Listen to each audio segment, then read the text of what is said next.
Once upon a time. कधी एकेकाळी एखादी काल्पनिक कथा जेव्हा आपल्याला सांगायची असते, एखादी गोष्ट आपल्याला जेव्हा रचायची असते की जे प्रत्यक्षात घडलेलं नाही आहे, त्यावेळेला आपण असे एक्सप्रेशन्स वापरतो, वन्स अपॉन अ टाइम. आज जी घटना आपण अनुभवत आहोत किंवा ज्या घटनेची पुनरावृत्ती होत असल्याचे आपण अनुभवत आहोत, ते प्रभू येशू ख्रिस्ताचे पुनरुत्थान एक सत्य घटना आहे. इट इज अ फॅक्ट की प्रभू येशू ख्रिस्त मृत्युंजय झालेला आहे, मृत्यूवर विजय मिळवून तो उठलेला आहे आणि त्या घटनेचे साक्षीदार होण्यासाठी तो आज आपल्याला बोलावित आहे. आणि म्हणून आजची ही घटना आपल्या सगळ्यांच्या श्रद्धेला चेतना देणारी आहे, आपल्या सगळ्यांच्या श्रद्धेला मजबूती देणारी आहे. विशेष करून आपल्या जीवनामध्ये जे नैराश्य आहे, आपल्या जीवनामध्ये जे दुःख आहे, त्या दुःखाला पूर्णपणे जिंकण्यासाठी प्रभू येशू ख्रिस्त उठलेला आहे. आणि म्हणून आज आपण आनंदाने म्हणू शकतो, hallelujah, praise the Lord, hallelujah. आज 40 दिवसानंतर पुन्हा एकदा आपल्याला हे हालेलुया गाणं गाण्यासाठी ख्रिस्त सभा बोलावत आहे. आणि ह्या हालेलुया प्रतिसादाद्वारे आपण आपली ही श्रद्धा व्यक्त करत आहोत की प्रभू येशू ख्रिस्त उठला आहे, तो माझ्यासाठी उठला आहे, तो तुमच्यासाठी उठलेला आहे, तो आपल्या प्रत्येकांसाठी उठलेला आहे. तो प्रभू येशू ख्रिस्त जिवंत स्वरूपामध्ये आपल्यामध्ये उपस्थित आहे. तो प्रभू येशू ख्रिस्त आपल्या प्रत्येकांना भेटणार आहे. म्हणून आजचा दिवस आणि आजची ही रात्र किती वेगळी रात्र आहे. प्रिय बंधूंनो आणि भगिनींनो, आपण जे विजय गीत गायलेलं आहे, एक्झुल्टंट, आणि त्या विजयी गीतामध्ये आपण प्रभू येशू ख्रिस्ताच्या बाबतीमध्ये ज्या ज्या घटना घडलेल्या आहेत त्या घटनांचं आपण स्मरण केलेलं आहे. आणि ह्या विजयी गीताद्वारे आपण आपली श्रद्धा व्यक्त केलेली आहे. आणि जेव्हा प्रभू येशू ख्रिस्ताचं पुनरुत्थान झालं त्यावेळेला सुद्धा अशाच घटना घडल्या होत्या. ज्यांनी ज्यांनी प्रभू येशू ख्रिस्तावर विश्वास ठेवला त्यांना त्यांना प्रभू येशू ख्रिस्त दिसला. ज्यांनी ज्यांनी प्रभू येशू ख्रिस्तावर प्रेम केलं, मनापासून प्रेम केलं, त्यांना त्यांना प्रभू येशू ख्रिस्त दिसला. कवी कुसुमाग्रज यांची एक सुंदर कविता आहे, प्रेम कुणावर करावं, प्रेम योगावर करावं, प्रेम भोगावर करावं, आणि त्याहीपेक्षा अधिक प्रेम हे त्यागावर करावं. ज्यांनी ज्यांनी ह्या त्यागावर प्रेम केलं, माझ्या प्रभू येशू ख्रिस्तानं माझ्यावर जे प्रेम केलेलं आहे त्याचा जो त्याग आहे, त्या त्यागावर ज्यांनी विश्वास ठेवला त्यांना प्रभू येशू ख्रिस्त दिसला. आणि त्यापैकी एक प्रॉमिनंट जे कॅरेक्टर आहे ज्याचा आपण आज विचार करत आहोत, आणि ती म्हणजे मरिया मग्दालिया किंवा मग्दलेना इथली मरिया आणि तिच्या जोडीला असलेल्या स्त्रिया. आणि त्यांचं एकंदरीत जे संपूर्ण या एपिसोड मधलं जे वागणं आहे किंवा त्यांनी आपल्याला जे शिकवलेलं आहे त्याचा आपण विचार करणार आहोत. मरिया मग्दलेना ही एक शिष्य होती, शी वॉज अ डिसायपल. परंतु प्रभू येशू ख्रिस्ताला भेटल्यानंतर तिचा जो प्रवास झालेला आहे, शी बिकेम एन अपॉस्टल. जी एक शिष्य होती ती प्रभू येशू ख्रिस्ताची प्रेषित झालेली आहे. आणि हा जो प्रवास आहे, हा प्रवास मरिया मग्दलेनाने करून आपल्या सगळ्यांना दाखवून दिलेला आहे की by baptism we are called to be disciples, but our journey does not end with डिसायपलशिप.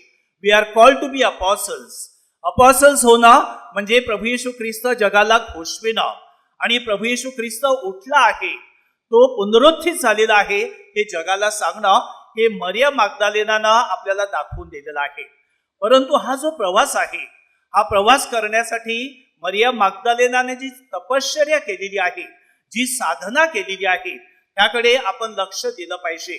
पहिली गोष्ट तिनं जे लक्षात ठेवलेलं आहे की प्रभू येशू ख्रिस्त म्हणजे आपलं जीवन आहे. आपल्या जीवनाचा आनंद हा प्रभू येशू ख्रिस्तामध्ये आहे, हा तिने विश्वास ठेवलेला आहे. आणि म्हणून शुभवर्तमानकार आपल्याला सांगतोय की भल्या पहाटे म्हणजे सकाळी 5 वाजता नाही, सकाळी 6 वाजता नाही, तर मध्यरात्र झाल्यानंतर लागलीच पवित्र मरिया मगदालेना ही आणखीन 2 स्त्रियांना घेऊन येशूच्या कबरेपाशी गेली. तशा प्रकारची प्रथा होती. यहुदी लोकांमध्ये एखादी व्यक्ती मरण पावल्यानंतर सतत 3 दिवस त्या व्यक्तीच्या त्या मृतदेहाला त्याला मानवंदना देण्यासाठी, स्मरण करण्यासाठी भाविक तिथं कबरेपाशी जात असत. त्याचप्रमाणे कोणत्याही प्रकारच्या अपेक्षा न बाळगता, कोणत्याही प्रकारचा मुखवटा न धारण करता मरिया मगदालेना अगदी निरपेक्ष वृत्तीनं, निस्वार्थी वृत्तीनं प्रभू येशू ख्रिस्तावरील आपलं जे प्रेम आहे ते प्रेम व्यक्त करण्यासाठी त्याच्या कबरेपाशी गेली. परंतु त्यांच्या समोर एक मोठा प्रश्न होता, कारण त्यांनी पाहिलेलं होतं की ज्या कबरेमध्ये प्रभू येशू ख्रिस्ताला तिथं ठेवलेलं आहे त्याला पुरलेलं नव्हतं, तर त्या कबरेमध्ये ठेवलेलं होतं. आणि त्याच्या समोर जी एक शिळा म्हणजे मोठा दगड होता तो त्यांच्या परीनं बाहेर काढणं त्यांना शक्य नव्हतं.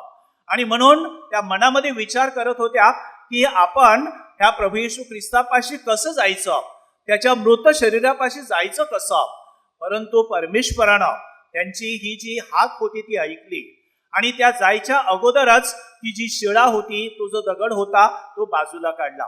प्रिय बंधूंनो आणि भगिनींनो, यामधून परमेश्वर आपल्याला काय शिकवत आहे की आपल्या जीवनातल्या समस्या सोडविण्यासाठी आपण आपल्या सामर्थ्याने पुरेसे नाही आहेत. बऱ्याचशा वेळेला आपण आपल्या शक्तीवर अवलंबून राहतोय. माझ्याकडे हे कला कौशल्य आहे, माझ्याकडे हे टॅलेंट आहे, मी असं करू शकतो, माझ्याकडे धनदौलत आहे, संपत्ती आहे, परंतु हे सगळं परमेश्वराच्या सामर्थ्यासमोर शून्य आहे. आणि जेव्हा परमेश्वराची कृपा आपल्याला प्राप्त होते किंवा परमेश्वराशी आपली भेट होते, त्यावेळेला ह्या सगळ्या गोष्टी आपल्यासाठी नगण्य आहेत, क्षुल्लक आहेत. आणि हे मरिया मगदालेनाच्या बाबतीमध्ये जे घडलं त्यावरून आपल्याला शिकायचं आहे की आपण परमेश्वरावर अवलंबून, त्याच्या सामर्थ्यावर अवलंबून जीवन जगलं पाहिजे. आणि हा विश्वास मनामध्ये बाळगावा की परमेश्वर आपल्याला कधीच अनाथ सोडणार नाही. परमेश्वराचा कधीही पराजय होत नाही. God never fails. परमेश्वर कधीही पराजयी ठरत नाही. And those who believe in God never makes them fail. जे परमेश्वरावर विश्वास ठेवतात, जे परमेश्वरावर भरवसा बाळगतात, त्यांचा सुद्धा तो पराजय होऊ देत नाही. याचं हे सुंदर उदाहरण म्हणजे मरिया मगदालेनाच्या बाबतीमध्ये जे घडलेलं आहे. म्हणून चर्च तिला फक्त एक स्त्री म्हणून गणत नाही आहेत, तर चर्चनं तिला प्रेषित, ती अपोस्टल म्हणून गौरविण्यात सांगितलेलं आहे. आणि तिने जो प्रवास केलेला आहे तो आपल्या सगळ्यांसाठी एक आदर्श असं जीवन आहे. प्रिय बंधूंनो आणि भगिनींनो, जेव्हा मरियेनं तिथं चौकशी केली, तिला वाटलं की त्याचं जो प्रेत आहे ते प्रेत त्यांनी कुठेतरी घेऊन गेलेले आहेत. जेव्हा तिला वाटलं की तो माळी आहे, असं जेव्हा तिने त्याला विचारलं की माळी दादा, माझ्या येशूला कुठे ठेवलेला आहे, त्यावेळेला जेव्हा येशू बोलला मरिये, त्यावेळेला तिने त्याचा आवाज ओळखला. जे प्रभू येशू ख्रिस्तानं सांगितलेलं होतं की माझी मेंढरे माझी वाणी ऐकतात आणि ते माझ्या मार्गानं, ते माझे शब्दानं ते पुढे जातात. मरिया मगदालेनानं प्रभू येशू ख्रिस्ताच्या आवाजावरनं त्याला ओळखलं आणि ती त्याची शिष्या बनली, त्यानंतर प्रेषित बनलेली आहे. आपण प्रभू येशू ख्रिस्ताचा आवाज ऐकला पाहिजे. आपल्याला बरेचसे आवाज ऐकू येतात, आपल्याला बरेचसे ध्वनी आपल्या कानावर पडतात, परंतु प्रभू येशू ख्रिस्ताचा आवाज ओळखण्यासाठी मरिया मगदालेनासारखी ओढ आपल्या मनाला लागली पाहिजे की जी आपण आजच्या प्रतिसाद गाण्याद्वारे व्यक्त केलेली आहे. माझा जीव तळमळतोय, त्याच्या भेटीसाठी माझा जीव तळमळत आहे. जशी हरिणी तृषित वातावरणामध्ये, तृषित हरिणी जशी तळमळे पाण्याच्या ओघासाठी, तसाच माझा जीव तळमळे प्रभू तुझ्या दर्शनासाठी, तुझ्या भेटीसाठी. तसा आपला जीव तळमळला पाहिजे. परमेश्वरासाठी आपण व्याकुळ झाले पाहिजे. परमेश्वराचा आवाज ऐकण्यासाठी आपण आसुसलेले पाहिजेत की जो मरिया मगदालेनाच्या जीवनातनं आपल्याला दिसून येत आहे. प्रिय बंधूंनो आणि भगिनींनो, आपलं जीवन हे पूर्णतः परमेश्वराच्या हातामध्ये आहे. आणि परमेश्वरानं आपल्या जीवनाची जबाबदारी स्वीकारलेली आहे. आपण नेहमी त्याच्या वाटेवर असावेत, त्याच्या मार्गाने जावेत. म्हणून परमेश्वरानं अनेक तरतुदी केलेल्या आहेत आणि त्यापैकी तो एक तरतूद म्हणजे हे पवित्र साक्रमेंट, पवित्र मिस्सा बली. आणि म्हणून पवित्र मिस्सा बलिदानाद्वारे परमेश्वर त्याचं आपल्यावरील प्रेम व्यक्त करत आहे आणि त्या प्रेमाला प्रतिसाद म्हणून आपण ह्या मिस्सेमध्ये सहभागी होतोय आणि आपण त्याद्वारे बरे होतोय. It is a sacrament of healing. आपण मिस्सामध्ये सहभागी झालो की आपण कृपेनं भारावून जातो, कृपेनं भरून जातोय आणि ती कृपा परमेश्वर आज आपल्याला सुद्धा देत आहे. जसं मरिया मग्दलेनाचं जीवन उपकृत केला. मरिया मग्दलेनानं कसा विश्वास ठेवला की जे काही परमेश्वर करतोय ते आपल्या चांगल्यासाठीच आहे आणि परमेश्वर नेहमी चांगलंच करणार. परमेश्वर आपल्या बाबतीमध्ये कधीही वाईट करणार नाही आणि जे त्याच्यावर विश्वास ठेवतात त्यांच्या बाबतीमध्ये तो नेहमी चांगलं करणार. प्रिय बंधूंनो आणि भगिनींनो, एक सुंदर अशी रूपक कथा आहे आणि त्या कथेचं टायटल आहे all that God does he does it well. All that God does he does it well. आणि ह्या कथेमध्ये एक यहुदी माणूस जो प्रवासाला निघाला होता आणि प्रवासाला निघत असताना त्याने आपल्या बरोबर त्याचं एक गाढव घेतलं आणि एक छोटीशी कोंबडीचं पिल्लू घेतलं आणि त्यानंतर एक दिवा आणि त्याचं शास्त्राचं पुस्तक तोरा घेऊन तो प्रवासाला निघाला.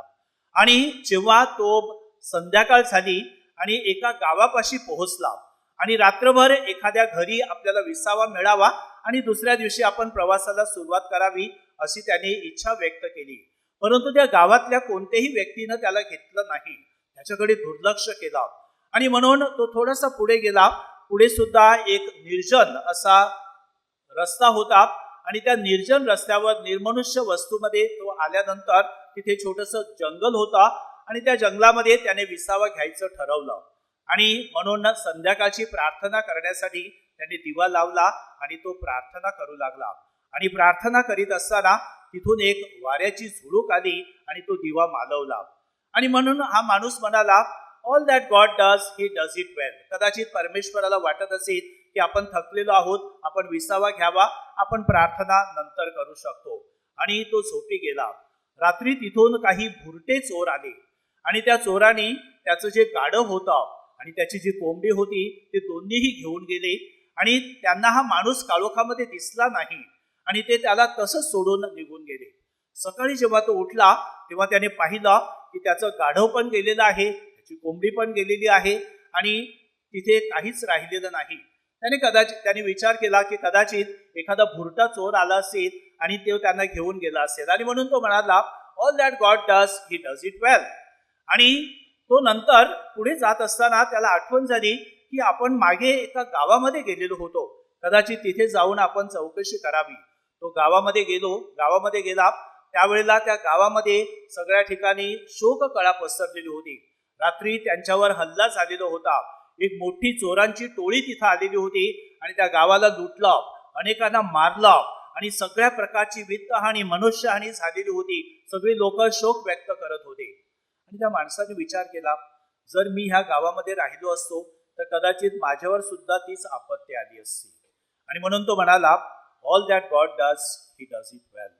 प्रिय बंधूंनो आणि भगिनींनो, जे काही आपल्या बाबतीमध्ये घडतं, मग ते चांगले प्रसंग असू दे, मग ते दुःखाचे प्रसंग असू दे, एखादा आजार असू दे, जे काही आपल्या बाबतीमध्ये घडतं ते आपल्या चांगल्यासाठी आहे आणि परमेश्वर नेहमी चांगलंच करणार. All that God does he does it well. Hallelujah. Praise the Lord. Hallelujah.